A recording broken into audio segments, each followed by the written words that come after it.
চলুন এর পরের এক্সপ্রেশনগুলি দেখা যাক। এর আগেরটি যেটা আমরা দেখলাম সেটা হচ্ছে je pense que c'est super। এরপরে অনেক অনেক সিচুয়েশন, অনেক সার্কামস্ট্যান্সেস আসে যখন হয়তো আপনাকে এমন কিছু এক্সপ্রেশন বলতে হয় যেটা নিজেরা একটি বাক্য কিন্তু খুবই ছোট বাক্য। যেরকম এখানে দুটি বাক্য আপনারা দেখতে পাচ্ছেন, সেটি হচ্ছে vous avez raison আর একটা হচ্ছে je suis d'accord। এটি বাংলাতে হয়তো আপনারা আপনাদেরকে কেউ হয়তো জিজ্ঞেস করলো এটি ঠিক আছে কিনা, অথবা আপনারা যুক্তিতর্কে যাচ্ছেন, তখন এই দুটি এক্সপ্রেশন বেশি প্রয়োজন পড়ে।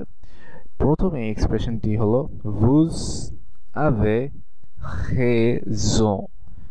vous avez raison। এটির বাংলাতেও আপনারা দেখতে পাচ্ছেন, এটির বাংলার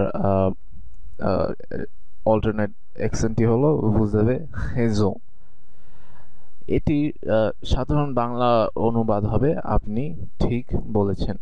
এটি সাধারণত আপনারা ব্যবহার করতে পারেন যখন হয়তো কোথাও যুক্তিতর্কে গেলেন, অথবা এরকম কোনো আম, আলাপ আলোচনা হচ্ছে, তখন হয়তো আপনার মতামত পোষণ করতে পারেন যে অন্যজনের যুক্তির উপর, যে তার যুক্তিটা যখন ঠিক হয় তখন আপনি বলতে পারেন vous avez raison।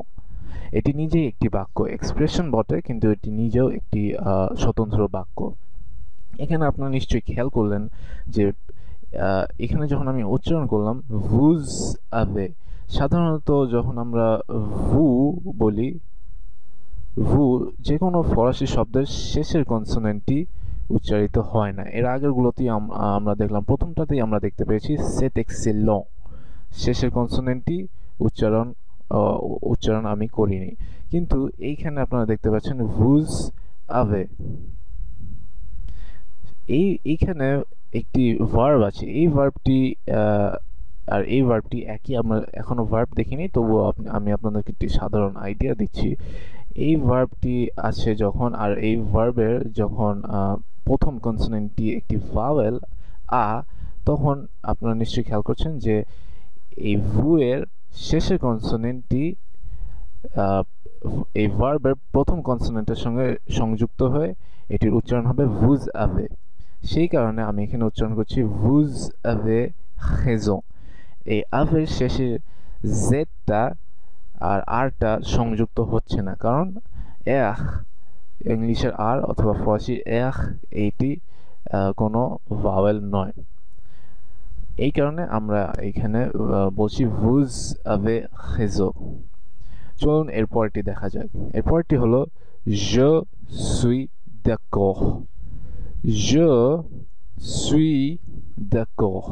এটিও একটি স্বতন্ত্র বাক্য, ফরাসির একটি স্বতন্ত্র বাক্য। এবং যখন ধরুন আপনি কোনো মিটিংয়ে আছেন, অথবা আপনাকে কোনো কিছু পরখ করে দেখতে বলা হলো, অথবা আপনি আরেকজনের মতামতের সঙ্গে একমত হয়ে গেলেন, তখন আপনি এই বাক্যটি ব্যবহার করবেন এক্সপ্রেশন হিসেবে। এক্সপ্রেশন সাধারণত আমরা মুখে বলি, যেটি আমাদের অনুভূতি মানে মতামতকে সাধারণত বুঝিয়ে থাকে, অথবা আমাদের ভিতরের অনুভূতির বহিঃপ্রকাশ ঘটায়, সেগুলি কি আমরা এক্সপ্রেশন।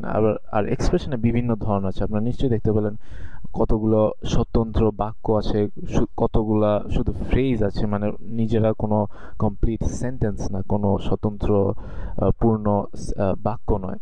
কিন্তু এই ক্ষেত্রে আপনারা দেখতে পাচ্ছেন এখানে এগুলি এক একটি স্বতন্ত্র বাক্য। এখানে je suis d'accord। d'accord মানে হচ্ছে একমত। je suis আমি একমত।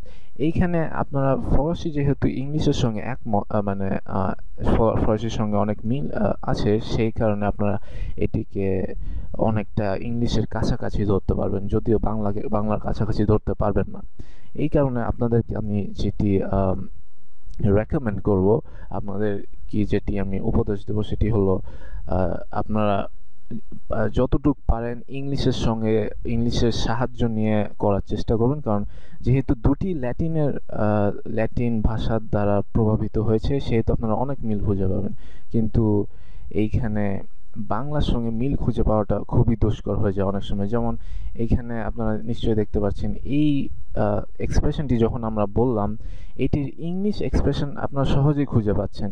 যেমন c'est très grand, এটার ইংলিশ অল্টারনেটিভটি হলো অথবা বিকল্পটি হলো দ্যাটস গ্রেট, কিন্তু বাংলাতে সাধারণত আমরা এরকম উচ্ছ্বাসিত হলে দ্যাটস গ্রেট বলি না, অথবা বাংলার এরকম কোনো অল্টারনেটিভ অথবা বিকল্প এক্সপ্রেশন নেই, সেহেতু ইংলিশের সাহায্য নেওয়াটা খুবই জরুরি।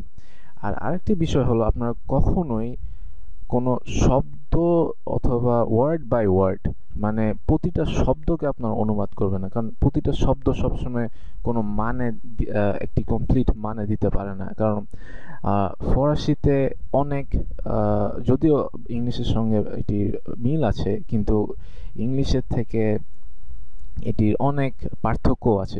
যেমন ধরুন আমরা বলি একটি রেড শার্ট ইংলিশে, অথবা একটি লাল শার্টকে আমরা লাল জামাকে আমরা হয়তো ইংলিশে বলতে পারি রেড শার্ট, কিন্তু অথবা এটাও বলতে পারি একটি ব্ল্যাক শার্ট। তখন ব্ল্যাক শার্টকে আমরা যখন ইংলিশে ব্ল্যাক শার্ট মানে কালারটা আগে আসছে আর নাউনটা পরে আসছে, কিন্তু ফরাসিতে এই চিত্রটি পুরোটাই উল্টো। ফরাসিতে যখন আমরা এটি ফরাসির অনুবাদ করব অথবা ফরাসিতে বলতে যাব, তখন এটি হয়ে যাবে chemise noire। এটিকে যদি আমি লিখি তাহলে এটি হবে এরকম, chemise noire। আর ইংলিশে যখন আমি লিখব তখন আমি বলতে পারি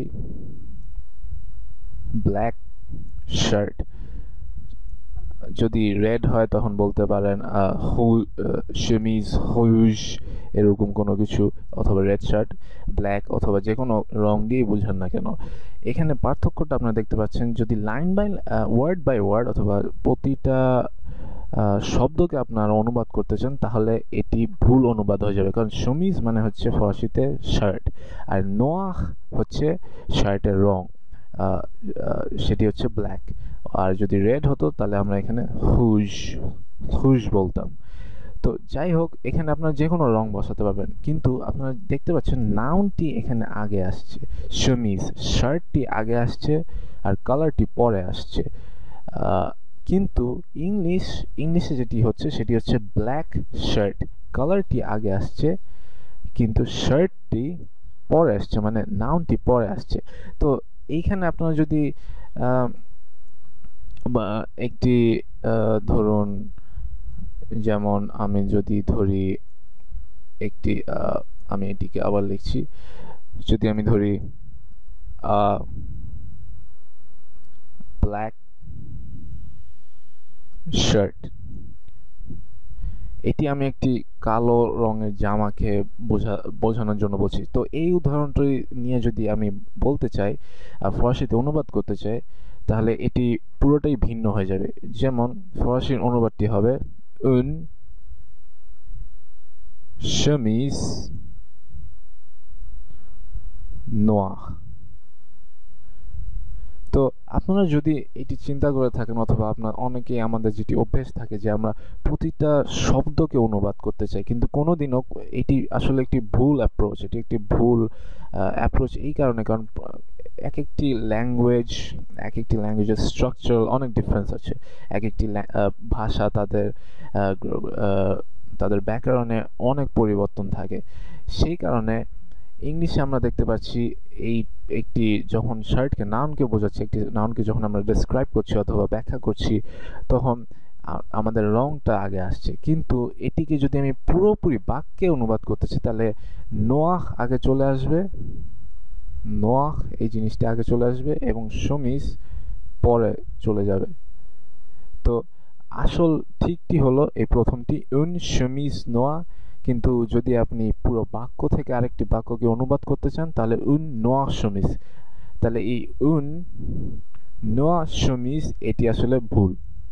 তো এই কারণে আপনারা যেটা করবেন, আপনার পুরো সেন্টেন্সটি অথবা পুরো বাক্যটি পড়বেন, পুরো বাক্য থেকে যে কনসেপচুয়াল আন্ডারস্ট্যান্ডিং, মানে যে কনসেপ্টটা অথবা যে আইডিয়াটা নিতে পারবেন, সেই আইডিয়াটাকে আপনারা অনুবাদ করবেন।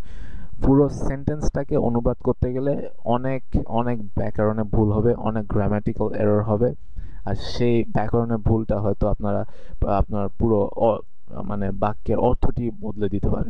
সেই কারণে এই জিনিসটা একটি খেয়াল করার চেষ্টা করবেন। যাই হোক, আমরা এর পরের বাক্যটিতে চলে যাই। এর পরের বাক্যটি যেটি আমরা দেখছিলাম সেটি হচ্ছে je suis d'accord। আর আর এইখানে বাংলা অনুবাদটি হলো আমি একমত। je suis d'accord আমি যেখানে ছিলাম আসলে সেটি হচ্ছে